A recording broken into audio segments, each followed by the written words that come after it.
Hello, कैसे आप लोग। आज जो हम लोग एक्सरसाइज करेंगे वो होगा माध्य।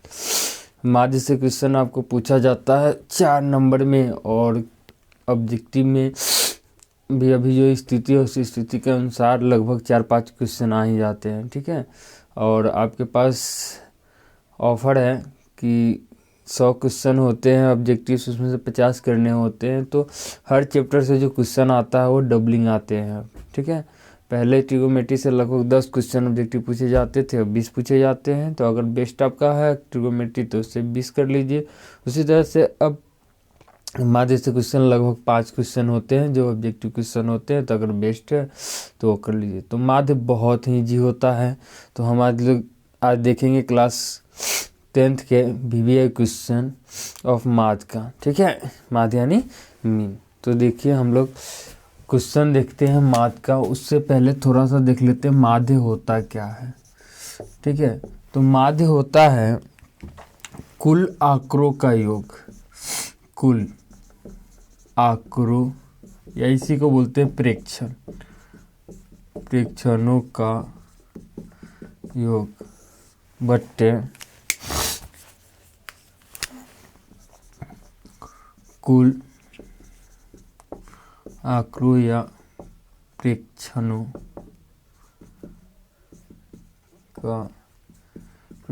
की संख्या। ठीक है, तो इसमें एक क्वेश्चन हम लोग लेना चाहेंगे। तो क्वेश्चन अगर माध्य का मिलेगा आपको तो मिलेगा ऐसे 3 4 एक का माध्य ज्ञात करें। ठीक है, 1 नंबर का क्वेश्चन मिलेगा, 100% मिलेगा। इसमें कहीं से कोई डाउट नहीं है कि क्वेश्चन नहीं आएगा। आएगा भाई, 100% क्वेश्चन आएगा। तो माध्य निकालो है कैसे? सिंपल है, क्या करना है माध्य का सूत्र कुल आंकड़ों या प्रेक्षणों का योग। आंकड़ा इसी को कहते हैं, प्रेक्षण भी इसी को कहते हैं। तो कुल आंकड़ों या प्रेक्षणों का योग मतलब जोड़ दो। नीचे कह रहा है कुल आंकड़ों या प्रेक्षणों की संख्या। अब कै गो है? 1 गो 2 गो 3 गो 4 गो, तो 4 से भाग दे दो। 8 4 12 3 15 1 16/4 काट देंगे। कितना हो गया आंसर? यह हो गया 4 आंसर हो गया। तो इस तरह के क्वेश्चन मिलेंगे। ऑप्शन में आपको 4 ऑप्शन मिलेंगे, उसमें से एक ऑप्शन 100% से क्या होगा? 4 होगा। तो 1 नंबर का क्वेश्चन आएगा। ठीक है, 1 नंबर, बिल्कुल 1 नंबर का क्वेश्चन आपको इस तरह का मिलेगा। इसलिए इस तरह के क्वेश्चन की प्रैक्टिस आप कर लीजिए, बहुत आसान है। चलिए नेक्स्ट क्वेश्चन देखते हैं। ये क्वेश्चन बार बार पूछा जाता है। प्रथम 3 प्राकृतिक संख्याओं का माध्य ज्ञात करें। प्रथम 5 प्राकृतिक संख्याओं का माध्य ज्ञात करें। ठीक है, 5 कहेगा, 3 कहेगा, लेकिन कहेगा जरूर। तो इस तरह के क्वेश्चन आएंगे तो करेंगे क्या आप? तो सबसे पहले तो आपको पता होना चाहिए प्राकृतिक संख्या किसे कहते हैं। ठीक है, प्राकृतिक संख्या किसे कहते हैं या प्राकृतिक संख्या कहाँ से स्टार्ट होती है? प्राकृतिक संख्या 1 से स्टार्ट होती है। ठीक है, और ये जाति कहाँ तक है? इनफाइनाइट तक। ठीक है, तो आपको इनफाइनाइट से कोई मतलब नहीं है, आपको सिर्फ लेना क्या है? तो प्रथम 5 प्राकृतिक संख्या, प्रथम मतलब शुरू का 5 को, उसी का क्या निकालना है? माध्य निकालना है। तो माध्य बराबर सूत्र पर दिखाई दे रहा है कुल आंकड़ों या प्रेक्षणों का योग। तो आपको तो 5 को प्राकृतिक संख्या का निकालना है। तो प्रथम 5 प्राकृत संख्या बराबर 1 2 3 4 5। प्रथम यही है भाई, प्रथम यही है। प्राकृतिक संख्या होता कहाँ से है?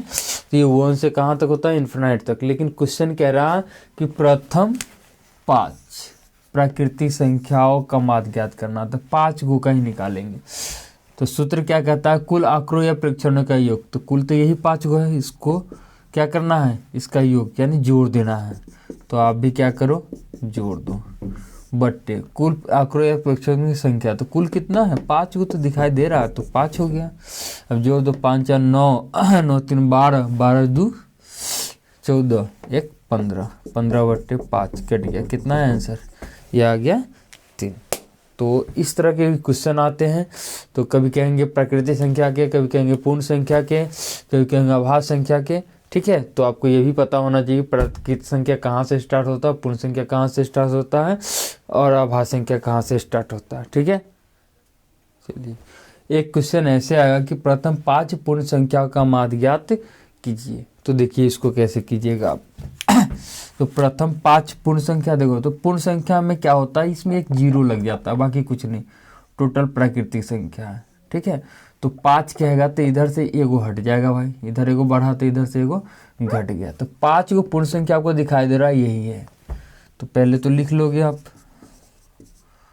5 पूर्ण प्रथम, प्रथम मतलब शुरू का, तो शुरू का 5 को पूर्ण संख्या 0 है, 1 है, 2 है, 3 है और 4 है। ठीक है, माध्य निकालना है।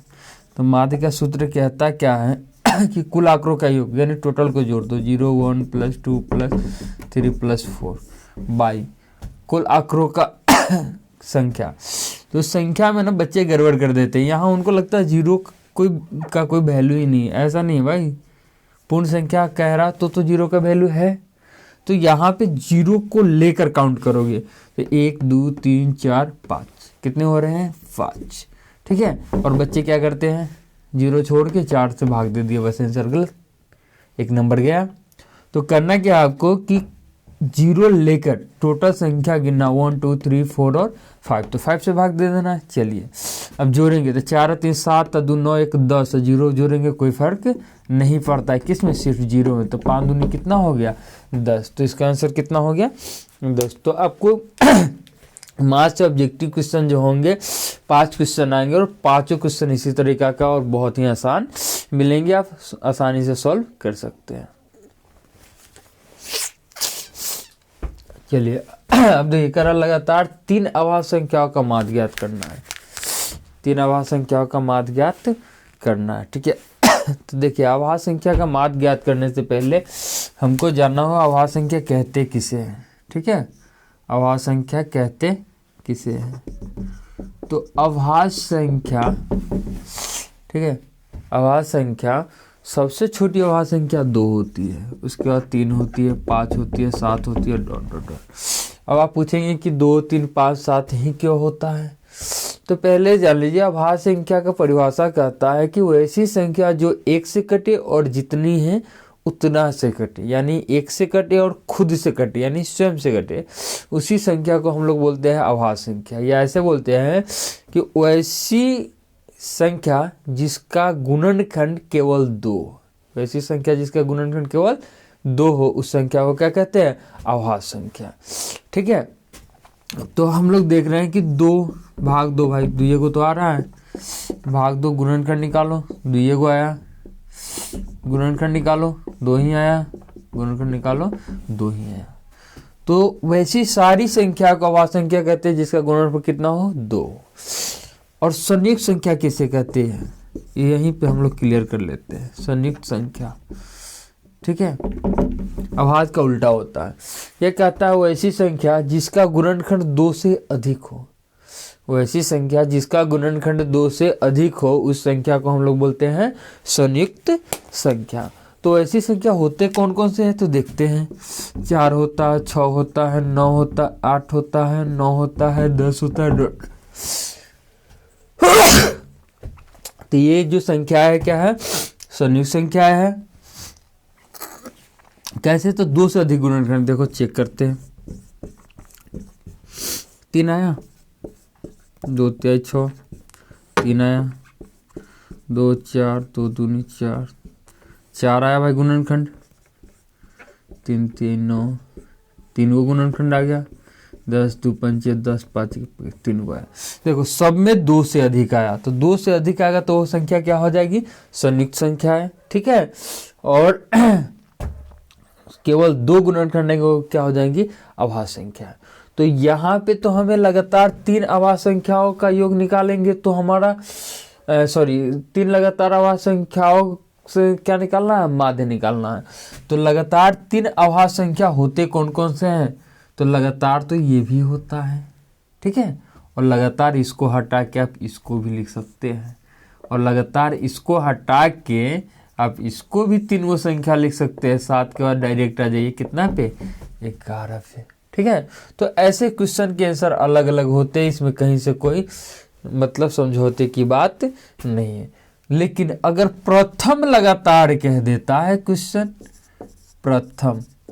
प्रथम लगातार 3 आभाज्य संख्या, तब तो भाई आपको क्या लेना होगा, पहला 3 आभाज्य संख्या। तो पहला 3 आभाज्य संख्या यही दिखाई दे रहा है, ठीक है। तो इसका क्या निकालोगे, माध्य। तो क्या कहता, आंकड़ों का कुल योग, तो 2 + 3 + 5 बाई आंकड़ों की कुल संख्या 1 2 3 हुए तो 3 से भाग दो, 5 3 8 2 10/3, यही हो गया आपका आंसर, ठीक है। अब आते हैं हम लोग आभाज्य संख्या संयुक्त संख्या क्यों बताए हैं। तो बार बार रिपीट कर रहा कुछ क्वेश्चंस जो कि 10th का माना ही ना जाए, ये तो बेसिक क्वेश्चन है। इसमें कहते हैं निम्न संख्याओं में से आभाज्य संख्या कौन सी है। आपका एक क्वेश्चन बताते हैं कि क्वेश्चन आता क्या है कि इसमें दिया जाएगा ऑप्शन 20 है,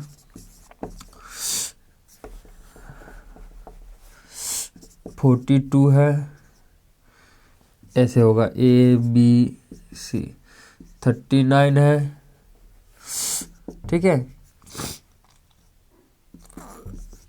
D19। अब पूछेगा इसमें से कौन आभाज्य संख्या, ये 1 नंबर में आता है, 100% से आता है, हर बार पूछ रहा है क्वेश्चन बोर्ड एग्जाम में। तो इसमें से पूछेगा आभाज्य संख्या कौन है, तो भाई आपको दिखाई दे रहा है सबका गुणनखंड तोड़ेंगे तो 2 से अधिक होगा, लेकिन इसका गुणनखंड कितना होगा, सिर्फ और सिर्फ 2 होगा, इसलिए आभाज्य संख्या कौन होगा, 19 होगा। क्लियर है। तो 1 नंबर आपको यहां से भी मिलेगा। दूसरा संयुक्त संख्या भी इसीलिए बताए हैं कि बार बार क्वेश्चन आजकल पूछा जा रहा है बोर्ड एग्जाम में, देख रहे हैं कुछ दिनों से, कुछ सालों से, मतलब कि सबसे छोटी संयुक्त संख्या कितनी होती है, सबसे छोटी संयुक्त संख्या कितनी होती है, बार बार पूछी जाती है। तो देख लो भाई सबसे छोटी संयुक्त संख्या कितनी होती है, 4 होता है। याद ही कर लो, ये आना ही है, तय है, बिल्कुल आएगा 1 नंबर में कि सबसे छोटी संयुक्त संख्या कितनी होती है। तो क्या आंसर दोगे आप, 4 होती है। क्लियर है, बिल्कुल क्लियर है। तो इसीलिए जब आभाज्य संख्या की बात हुई तो हमने संयुक्त संख्या भी बता दिया आपको और माध्य भी बता दिया। ऐसे हम पढ़ रहे हैं क्या, माध्य, ठीक है। तो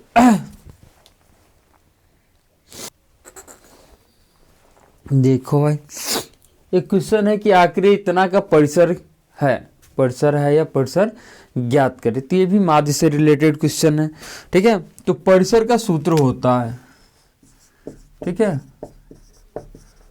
परिसर यह होता है उच्च सीमा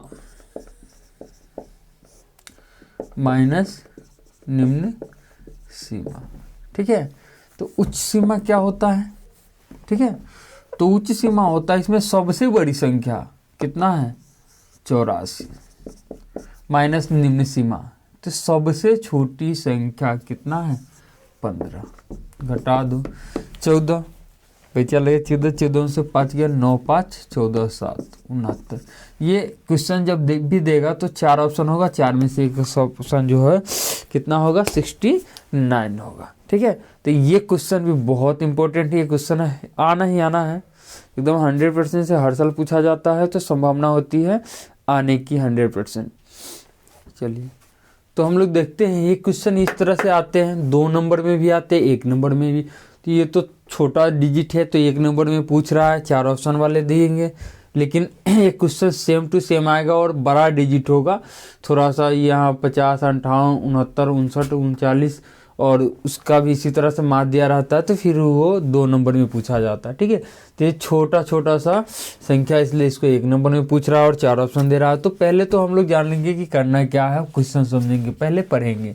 तो ये कह रहा है यदि 7 9 13 15 x का माध्य 10 होता है, इस पांचों संख्या का माध्य अगर 10 होता है तो x का मान होगा, तो x का मान कितना होगा यही निकालना है, ठीक है। तो ये ऑप्शनल क्वेश्चन, 4 ऑप्शन होंगे, हम यहाँ पे ऑप्शन नहीं दे रहे हैं, हम बता रहे हैं कि होगा कैसे सॉल्व ये, ठीक है, ऑप्शन की आवश्यकता नहीं है। चलिए तो ये माध्य का सूत्र जो होता है आंकड़ों का कुल योग, मतलब सभी आंकड़ों को जोड़ दो, बट्टे आंकड़ों की कुल संख्या डालो भाई। तो पहले तो माध्य दिया हुआ है कितना है, 10, तो माध्य की जगह 10, नीचे 1 छुपा रहता है। चलो आंकड़ों का कुल योग सबको जोड़ो, यानी 7 जोड़ 9 जोड़ 13 जोड़ 15 जोड़ x सब जोड़ा मैंने। ठीक है, आंकड़ों की कुल संख्या अब गिनो, टोटल क्या संख्या 1 2 3 4 5 तो यहाँ 5 करो। ठीक है, अब तिरछा क्रॉस मल्टीप्लिकेशन करो। ठीक है, इसके साथ भाग करे, इसके साथ गुना करेगा तो 10 5 कितना हो गया 50। एक से करो कोई फर्क नहीं पड़ेगा। ठीक है, तो इसको जोड़ लो पूरे को, तो 5 और 3 8 9 16 1 17 8 3 24 के 4 हासिल 2 1 3 1 4 प्लस का कितना हो गया x। अब x बराबर कितना हो जाएगा, तो इधर 50 44 प्लस में इधर आके क्या हो गया माइनस, इधर कितना बचा x, 50 में से 44 घट गया, कितना हुआ 6। तो यहाँ पे जो आंसर हुआ x बराबर वो कितना आया 6, तो यानी x का मान कितना होगा 6। तो इस तरह के क्वेश्चन आपको और सारे मिलेंगे, फिलहाल 1 नंबर का क्वेश्चन है और बहुत इंपॉर्टेंट है। ठीक है, तो इस तरह के क्वेश्चन की प्रैक्टिस कीजिए।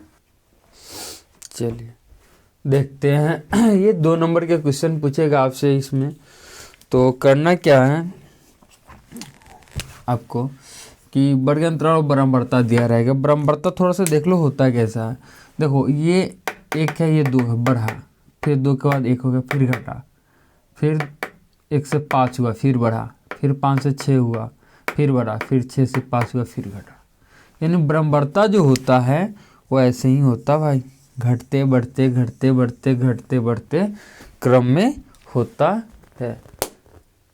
ठीक है, चलिए अब हम लोग देखेंगे कि इस तरह के क्वेश्चन मिलेगा तो बनाएंगे कैसे। ये तो हम बताएं कि बराबरता का पहचान, तो बराबरता के ये पहचान हो गया कि भाई बराबरता क्या होता है, घटते बढ़ते होता है। इस तरह से दिखाई दे, 1 से बढ़ा फिर घटा फिर बढ़ा फिर घटा, तो जान जाइए क्या है बराबरता है। क्लियर है, चलिए। लेकिन वर्ग अंतराल इस तरह से दिया रहेगा, बराबरता तो निकालेंगे कैसे। तो इसका एक निकलता है वर्ग चिन्ह। क्या निकलता है, वर्ग चिन्ह, इसका नाम है वर्ग चिन्ह। ठीक है, अब वर्ग चिन्ह होता क्या है, तो ये कहता है वर्ग अंतराल का ये निम्न सीमा उच्च सीमा होता है। तो निम्न सीमा जोड़ उच्च सीमा बाई 2, ये निकालना बहुत जरूरी है। अच्छा, बराबरता को हम लोग f से डिनोट करते हैं, वर्ग चिन्ह को xi से डिनोट करते हैं, इसको fi से, और ये हो जाता है सिग्मा fi और xi। बस इतना ही का हम लोग को काम पड़ता है। ठीक है, नीचे बाकी सबका हम लोग कुल कर लेंगे। तो वर्ग चिन्ह निकालेंगे पहले, तो निम्न सीमा जोड़ उच्च सीमा, दोनों को जोड़ो, 0 और 2 जोड़े, 2 को 2 से डिवाइड करेंगे, 2 और 4 जोड़ो 6, 6 को 2 से डिवाइड करेंगे, कितना हो गया 3, फिर 6 और 4 कितना हो गया 10, 10 को 2 से डिवाइड करेंगे तो कितना हो गया 5। ठीक है, सॉरी 0 और 2 को जोड़े हैं, कितना हुआ 2 को 2 से डिवाइड करेंगे 1 होगा, ये 5 होगा, 8 6 14 2 से डिवाइड करेंगे 7, 18 2 से डिवाइड करेंगे कितना हो जाएगा इसके अनुसार 18, तो 9 हो जाएगा, 12 10 22 2 से डिवाइड करेंगे कितना हो गया 11। अब इसको जोड़ लेंगे बराबरता को। ठीक है, तो 5 6 5 11 11 5 16 1 17 2 19 1 कितना हो गया 20। ठीक है, अब हम ये निकालेंगे fi xi यानी दोनों का गुना। ठीक है, तो 1 से कम करेंगे 1, 3 दूनी 6, 5 एकम 5 7 5 35 9 6 54 11 5 55, इसको टोटल कर देंगे 5 ऐसे कर लेते हैं हम लोग, 5 और 5 10 5 15 4 1 5 15 5 20 25 1 26 26 के 6। ठीक है, हाथ में 2 5 5 10 और 3 13 13 और 2 15।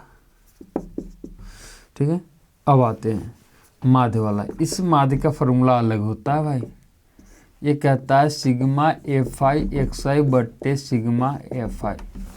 ठीक है, fi xi यही था, सिग्मा लग गया मतलब टोटल का जोड़ कितना है 156 बट्टे सिग्मा fi, तो fi तो यही है, सिग्मा लगा मतलब टोटल का जोड़ कितना हो गया 20। कटेगा तो काटेंगे,